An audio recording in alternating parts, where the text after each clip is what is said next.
Assalamualaikum warahmatullahi wabarakatuh. Pada kesempatan kali ini kita akan bahas atau belajar tentang kelipatan persekutuan terkecil. Oke. Dalam kelipatan persekutuan terkecil ini, kita akan mempelajari dasar-dasar dulu.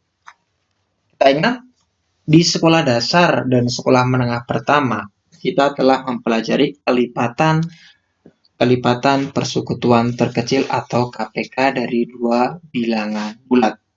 Misal, kelipatan bulat positif dari 3 adalah kelipatan bulat positif dari 3 adalah apa saja? Ini semua pasti tahu. Berapa? 3, 6, terus berapa lagi? 9, 12, 15, dan seterusnya. Kemudian misalkan lagi kita punya misalkan kelipatan bilangan bulat positif dari bilangan misalkan 4 adalah berapa? Perhatikan di sini 4, 8, terus 12, 16, dan seterusnya. Maka kalau kita lihat kelipatan persekutuan dari 3 dan 4 ini kita dapat inilah namanya ini yang namanya persekutuan 12, dan nanti di sini juga pasti ada. Nah, yang sama itu namanya kelipatan persekutuan. Nah, untuk selanjutnya istilah kelipatan bilangan bulat positif. Bila kelipatan bulat positif, nanti kita akan ganti kalimat pada sesi ini adalah tinggal kelipatan saja. Jadi kelipatannya dimaksud adalah kelipatan bulat positif. Hati-hati. Ya, kelipatan bulat positif. Selanjutnya secara umum pengertian kelipatan persekutuan dari dua bilangan bulat dinyatakan dengan definisi ini. Misal, A dan B adalah bilangan-bilangan bulat. Bilangan bulat M adalah kelipatan persekutuan dari A dan B. Jika dan hanya jika A membagi M dan B juga membagi M. Oh, ini jelas. Oh, contohnya begini. Himpunan semua kelipatan, misal saya punya himpunan semua kelipatan dari 6 adalah ini 6, 12, 18, 24, 30, dan seterusnya. Kemudian himpunan semua kelipatan min 9. Ingat, yang dimaksud di sini adalah positif. Berarti berapa? 9, 18, 27, 36, dan seterusnya. Kalau kita lihat contoh di sini, misalkan A dan B, bilangan bulat M adalah kelipatan persekutuan. Persekutuan kelipatan persekutuan 18 adalah persekutuan dari 6 dan 9. Berarti 18 ini pasti bisa dibagi, atau 6 membagi 18 dan min 9 juga membagi 18. Ini maksud dari definisi 2IP4. Tuh, itu maksudnya. Oke.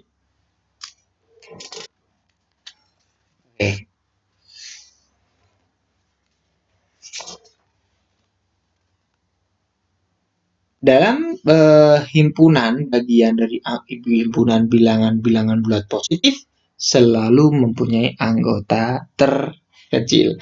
Ya, KPK dari setiap dua bilangan bulat selalu ada. Secara formal, KPK dari dua bilangan nanti ini. Setiap bilangan bulat kumpulan bilangan pasti ada faktor persekutuan yang terkecil. Lah itulah yang namanya KPK. Nah, secara umum definisi dari KPK itu gini. Kelipatan persekutuan terkecil atau KPK dari dua bilangan bulat tidak 0, A dan B adalah suatu bilangan bulat positif M. Ditulis penulisnya kurungnya agak kotak. Kalau kemarin FPB kurungnya kan gini. Nah, ini FPB. Ini untuk FPB. Tapi kalau KPK kurungnya agak kotak seperti ini KPK. Ditulis seperti itu.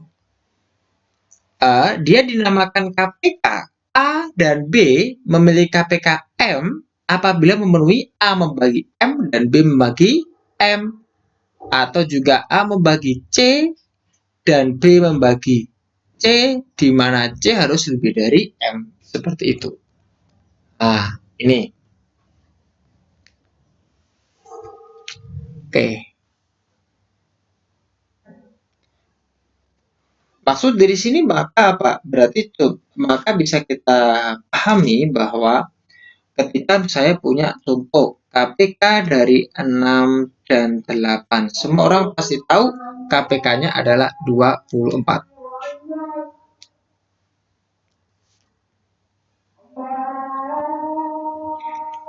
Adzan ya.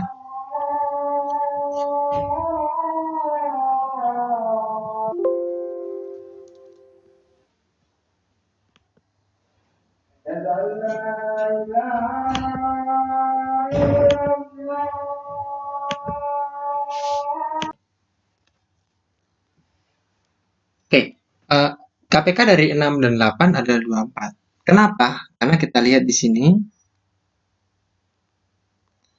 ketika 6, maka kelipatannya adalah apa? 6, 12, kemudian 18, kemudian 24, kemudian 30, 36, kemudian 42, dan seterusnya.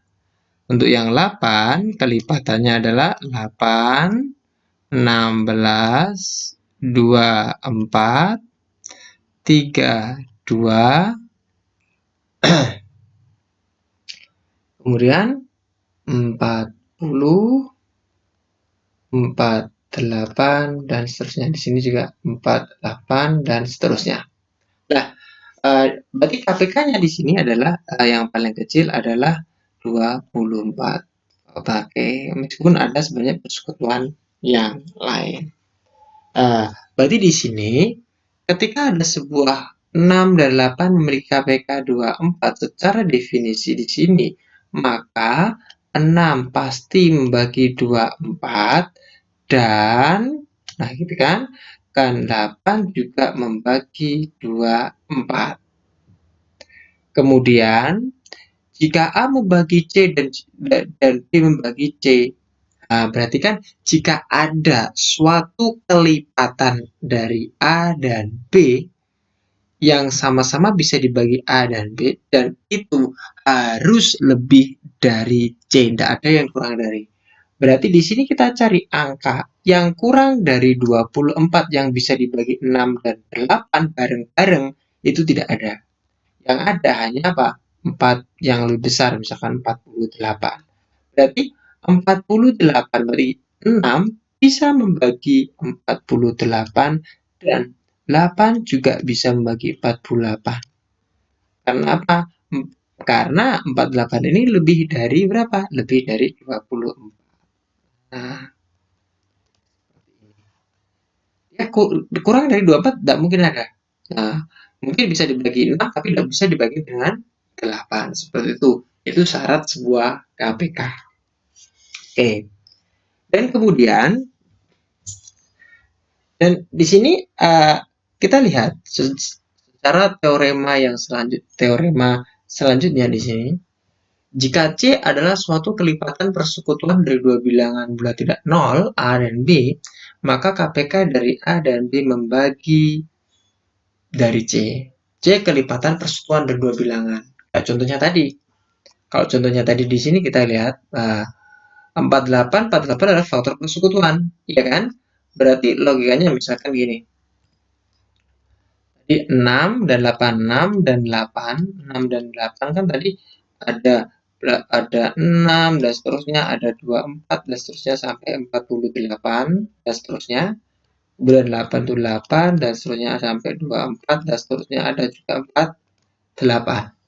Nah, di sini jika C adalah suatu kelipatan persekutuan, kita tahu bahwa KPK dari 6 dan 8 adalah 24. Maka faktor persekutuannya pasti habis dibagi dengan KPK tersebut. Contoh, 24 pastilah, maka 6, nah KPK ini pasti membagi 24. KPK dari 6 dan 8 pasti juga membagi 4 dan 8. Nah, jelas kan? Seperti itu. Ini maksud dari teorema 2.2. Seperti itu. Untuk pembuktiannya bisa dilihat di di buku masing-masing sudah ada jelas. Oke. Sekarang untuk yang teorema 2.13. Jika C lebih dari 0, maka KPK dari CA, C, B sama dengan C dikalikan dengan KPK A, B. Maksudnya gimana? Coba kita perhatikan contoh. Misal, kita punya 6 sama 8. Tadi KPK 6 dan 8 adalah 24. Ya kan?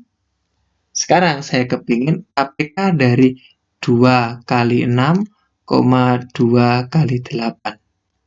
Ini kan sama saja dengan KPK 12 dan 16. KPK dari 12 dan 16 itu berapa? Besar kan? Kita coba aja. 12, 24, kemudian berapa? 36, 4, 8, kemudian 60, dan seterusnya. 16, 32, 48, 16, 64, dan seterusnya. Lihat. Nah, KPK-nya berapa? KPK-nya adalah 48.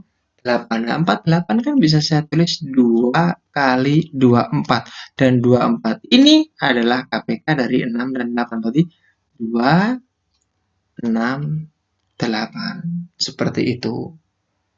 Berarti bisa kita simpulkan bahwa begini. Ketika ada 6 dan 8, dua-duanya ini dikali, maka KPK-nya sama saja dikali saja. Misalkan di sini ini 6 kali 3 kan 18, 24. Ini sama-sama kali 3, maka KPK-nya berapa?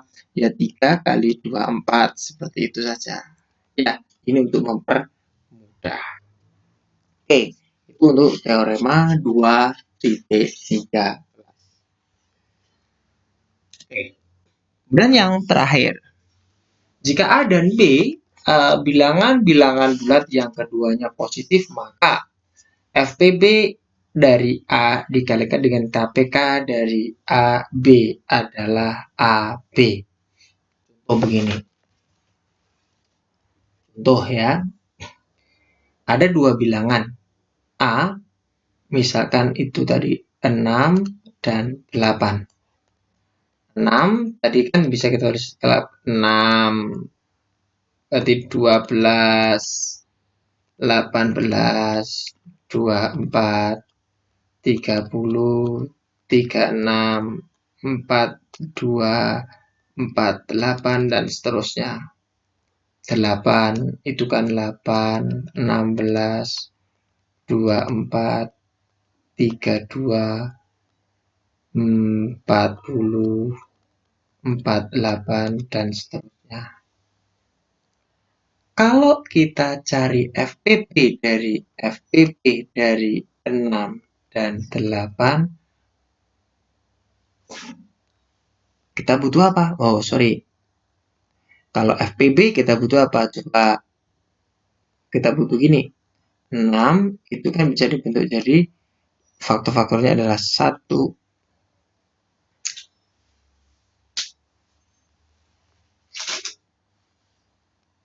2, 3, berapa? 6. Kalau 8 adalah 1, 2, 4, 8. Nah, faktor persekutuannya berapa? FPB, faktor persekutuan terbesar. Maka faktor persekutuan terbesar adalah 2. Berarti FPB dari 6 dan 8 adalah 2. Tapi kalau KPK dari 6 dan 8 adalah berapa? Ini kelipatannya berarti berapa? 24. Ya, kalau kita lihat sekarang kalau 6 dikali dengan 8 itu kan 42. Ini bisa kita tulis bahwa FPB dari 6,8 dikali dengan KPK 6 dan 8 adalah 6 berapa? Ini kita lihat berapa? Ini sama dengan 2 dan ini sama dengan 24. Sama dengan 40. Oh, sorry, kok 48 ini ya. 48 sama dengan 6 kali 8. Sehingga bisa kita, ini sudah jelas. Maksud dari ini berarti FPB dikalikan FPB dari dua bilangan dikalikan KPK dari dua bilangan yang sama dengan hasil kali dua bilangan. Saya kira cukup untuk materi pada pertemuan kali ini. Nanti bisa dicoba untuk dieksplor lebih dalam lagi. Terima kasih. Assalamualaikum warahmatullahi wabarakatuh.